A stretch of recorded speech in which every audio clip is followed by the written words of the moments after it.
그러다가 아주 어렵게 관직을 얻는데 성공합니다. 조영인 가지고는 안 되는구나. 최충원과의 관계를 개선하지 않으면 안 되는구나. 이렇게 생각했을 무렵 32살에 최충원이 집에 석류꽃이 피었을 때 손님들을 불러서 석류꽃 구경을 시키고 시 좀 짓는 사람들을 불러서 시를 짓도록 했는데 그 당시 시하면 이규보입니다 라고 하는 이런 소문이 있었던 거예요. 그래서 최충원이 이규보를 불러다가 다른 시인들과 함께 시를 짓게 합니다.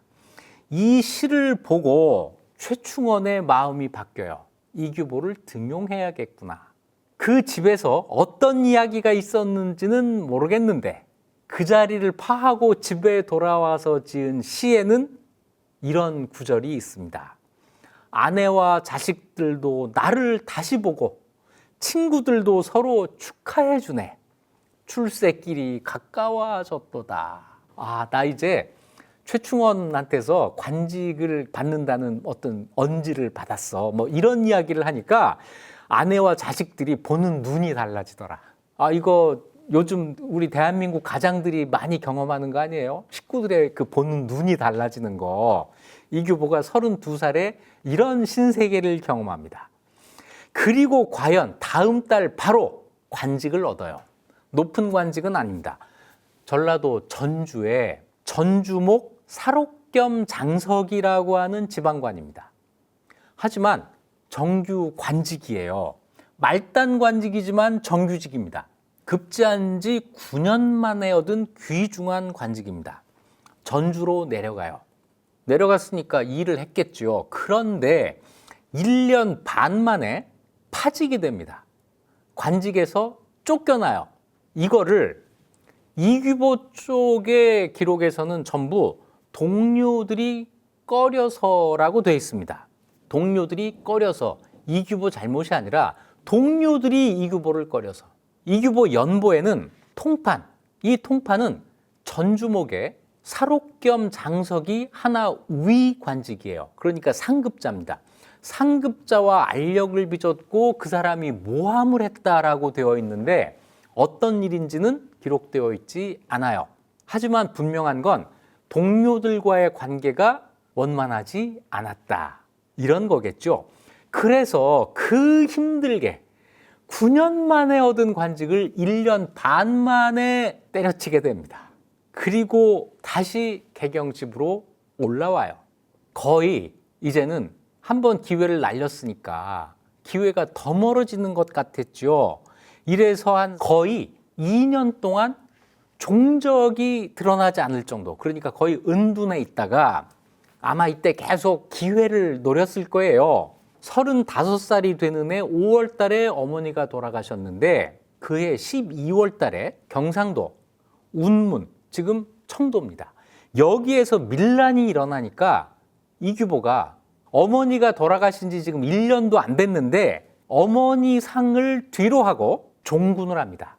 내가 그 난을 진압하는 데 가겠습니다. 해가지고 청도로 내려가요.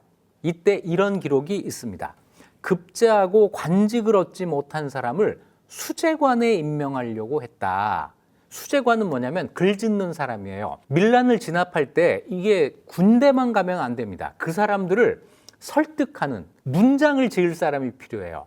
이 글을 지을 문신이 필요한데 다들 안 가려고 하니까 누구 중에 찾았냐면 과거에 급제하고 이규보처럼 관직에 오르지 못한 사람, 궁한 사람, 이런 사람들 중에 이 수재관을 임명하려고 했는데 모두가 핑계를 대고 회피해요. 그거 전쟁인데 나 나갔다가 잘못되면 어떡해. 내가 아무리 궁해도 거긴 못 가지. 이러는 분위기였는데 이규보가 혼자 내비로 겁이 많고 나약하지만 나라의 어려움을 피한다면 장부를 할 수 없다. 이러면서 종분을 합니다. 장부가 되고 싶어서 그랬을까요? 저는 아니라고 봐요. 관직을 다시 얻고 싶어서 그랬겠죠. 그래서 경상도까지 내려갑니다. 2년 뒤에 1204년 37살 때 반란이 진압이 돼요. 그러니까 당연히 이규보는 이제부터 내가 관직을 얻을 거야 라고 생각했는데 논공행상이 되면서 이규보만 또 빠져요. 뭔가 쟤는 좀 안 돼, 이런 기운이 있었던 거예요. 다시 구직에 나섭니다. 전에는 조영인한테 구직을 했는데 그때 안 됐단 말이에요. 그때보다 상황이 더 안 좋아진 거예요. 기회를 한번 줬는데 어쨌거나 자기가 날린 거잖아요. 이번에는 좀 더 효과가 있을 법한 사람을 찾아갑니다. 누구냐면 바로 조충이에요. 자기 친구이자 과거에 같이 급제한 조충. 과거에 같이 급제를 하면은 동년이라고 해가지고 형제처럼 지내거든요.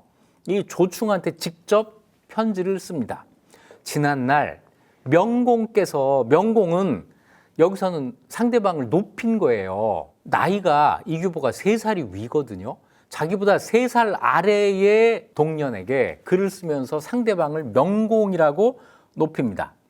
저를 보잘것없다고 여기지 아니하여 젊을 때부터 어울릴 때 정성을 다했고 심중을 토로하며 형제가 되기를 언약까지 하지 않았습니까? 내가 남들에게 명공께서 알아주는 것이 나만한 사람이 없다고 자랑까지 했습니다. 내가 당신을 이렇게 친하다고 생각해요. 전에 우리 친하게 지냈잖아요. 내가 자랑까지 했어요. 삼가 바라건대 나의 이런 말을 장인이신 상국께 전해드리면 어떻겠습니까? 조충은 아버지가 수상을 지낸 조영인일 뿐 아니라 그 장인이 이규보를 천거했던 4재상 가운데 한 사람, 최선이라는 사람이었거든요. 그러니까 이번에는 자네 장인한테 나 좀 부탁 좀 해줘, 이런 글을 쓴 거예요. 만에 하나라도 웃으면서 수긍하게 된다면, 자네 장인이 웃으면서 그래 한번 해볼까 하신다면 저의 다행이겠습니다. 오직 각하께서 재량하소서. 교분만 믿고 말이 번거로워졌습니다. 다 말하지 못하여 황송합니다. 3살 연하의 조충에게 이런 글까지 써가면서 관직을 구해요. 얼마나 이 가난이 힘들었으면 그랬을까.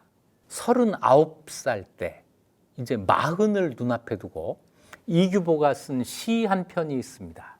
그때 상황을 너무나 잘 보여주는 시라서 소개해 보겠습니다. 이규보는 시를 이렇게 읽어보면 참 재밌어요. 참 솔직하게 시를 씁니다. 39살 때 옷을 저당 잡히고 느낌이 있어. 요새는 그런 거 안 하지만 옛날에는 술 마시고, 요새는 뭐 카드 그런 거 있지만 저 술값 없으면 이 시계 이거 맡기기도 하고요, 양복 맡기기도 하고 그런 시절이 있었어요. 그걸 저당 잡힌다고 하고 이런 거 하는 데를 전당포라고 하잖아요. 이 전당이라고 하는 게 저당 잡힌다인데 전당이란 말이 고려시대에도 나와요. 그때도 전당포가 있었던 거죠. 자기 옷을 전당포에 맡기고 돈을 구한 겁니다. 그리고는 그 느낌을 최종번이라고 하는 친구에게 전달한 거예요. 이 최종번은 누구냐면 그 최선의 아들입니다. 조충의 장인의 아들이고, 이규보하고는 어떤 관계냐면 좌주가 같아요. 문과에 급제할 때 임유라는 사람이 주관한 시험에서 이규보가 급제했거든요. 임유가 다음에 또 한 번 지공고가 되어서 문생을 뽑을 때 최종번이 합격을 합니다. 이럴 경우에 이규보와 최종번은 서로 다른 기수의 문생이 돼요.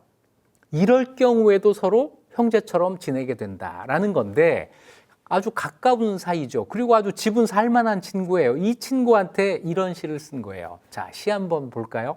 3월 11일에 음력 3월 11일이니까 겨울이 이제 거의 끝나갈 그 무렵이에요. 이때 아침거리 없어, 아침에 먹을 게 없어 아내가 털옷을 잡히려 하기에, 털옷을 전당포에 맡기려고 하기에 내 처음엔 그 철을 아내를 나무라며 말렸네. 추위가 아주 갔다면 누가 이것을 잡겠으며 추위가 다시 온다면 오는 겨울에 난 어찌 하라느냐고. 추위가 거의 겨울이 다 끝났는데 누가 이걸 잡아주겠냐. 또 한 가지는 이거 지금 잡히면 나중에 다가오는 겨울에, 내년 겨울에 나 어떻게 살으라고 이런 이야기를 한 거예요. 그랬더니 아내 대뜸 볼멘 소리로 당신은 왜 그리 미련하오. 그리 좋은 털옷 아니지만 첩이 손수지어 당신보다 더 아낀다오. 입는 건 당신이 입지만 만든 건 나예요. 내가 이 옷이 더 아까워요. 허나 배고픔이 더 급한 거려. 하루에 2끼를 먹지 않으면 옛사람도 허기진다 했소. 허기지면 곧 죽으니 오는 겨울이 다 뭐냐고. 이거 잡히면 내년 겨울 어떻게 하냐고요? 그 전에 우리 죽어요. 이거라도 지금 잡히고 식량 사야 돼요. 즉시 하인 불러 내어주며 며칠은 버틸 수 있나 했더니 얻어온 것이 너무 형편없어. 하인이 빼돌렸나 했는데, 자, 자기가 직접 가지를 않고 하인을 시킨 겁니다. 하인을 시켜서 전당포에 가서 얼마를 얻어오나 했더니 내 예상보다 너무 적게 받아온 거예요. 그래서 이교보가 너 중간에 네가 빼돌렸지, 이렇게 의심을 했다는 거예요. 그랬더니 하인놈 분한 표정 지으며 사간 사람 말로 아뢰기를, 이거 잡혀준 그 전당포 주인이 이렇게 말하더라 하는 거죠. 봄 다 가고 이미 여름인데 지금 어찌 털옷을 사랴. 그냥 두었다가 겨울이나 나려무나. 내가 여유 있기 망정이지 여유 있는 사람 아니면 좁쌀 한 말도 어림없다. 좁쌀 한 말 내주면서 내가 그나마 여유 있으니까 이 정도 주는 거지, 그렇지 않으면 이것도 어림없어 라고 하더라라고 하인이 이규보한테 전달을 한 겁니다. 내 듣고 너무 부끄러워 눈물이 자꾸 턱에 흐르네. 젊었을 때 회고하니 세상 물정 하나 모르고 수천 권 책만 읽으면 급제는 수염 뽑기보다 쉽다고 그대로 거들먹거리며 좋은 볕을 절로 붙을 줄 알았더니 운명이 왜 이다지도 기구에 앞길이 꽉 막혔을까. 가만히 앉아 반성하니 어찌 내 잘못 아닐손가. 술 좋아하고 절제가 없어 마시면 1000잔씩 퍼마셨고 평소 품고 있던 말도 취하면 참질 못해 죄 내뱉고 말았을 뿐 비방이 따를 줄 몰랐네. 처신이 이러하니 궁핍이 너무도 당연하지. 손가락 꼽아 스스로 죄를 세며 채찍 들어 3번을 때렸네. 지난 일 후회한들 무엇하나 앞에 올 일이나 애써 보려네. 어려서 천재 소리를 들었던, 전도가 유망했던, 하지만 39살에 무직자가 된 이규보의 그 처지, 그 심정이 아주 구구절절히 드러나 있지 않나요? 그런데 이 시에 안 보이는 게 하나가 있습니다. 이규보는 이 시를 써서 왜 최종본에게 보여줬을까요? 최종본은 부잣집 아들이에요. 내가 이렇게 곤궁하네. 그러면 최종본이 이 글을 받고 그 다음엔 어떻게 했을까요? 식량을 보내줬겠죠. 이규보는 친구들한테 아주 솔직했습니다. 자기의 궁핍을 가리려고 하지 않았어요.